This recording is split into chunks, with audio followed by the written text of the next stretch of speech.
看到英国因的国王去梵蒂冈国事访问伫西斯丁教堂，甲教宗良14世做会祈祷。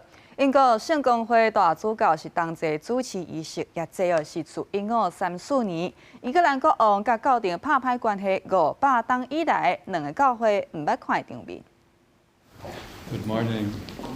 Welcome. It's such a pleasure to meet you today, Cecil. 英国国王查理斯三世和王后卡米拉23透早来到梵蒂冈宗座大楼，和教宗做私人会谈。了后，我去圣座国务院和圣座国务卿帕洛林书记会谈，讨论保护环境甲对抗散车等共同关心的议题。中昼，查理斯和教宗做伙伫西斯廷教堂顶规以拉丁语甲英语进行的大公祈祷。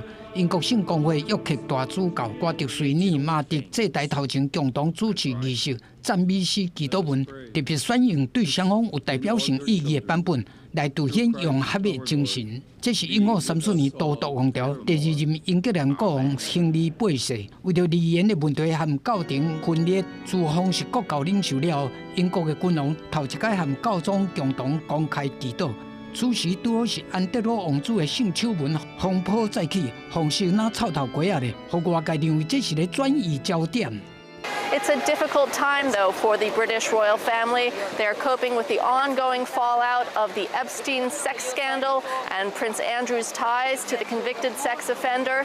It's also a difficult moment for the Anglican communion at large. It is threatened with schism over the appointment of the first ever woman as the Archbishop of Canterbury.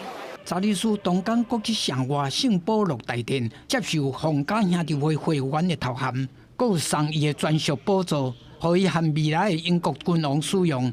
了后，搁伫大殿前的大厅接见英国大使，和伫教廷工作的英国人亲切交谈。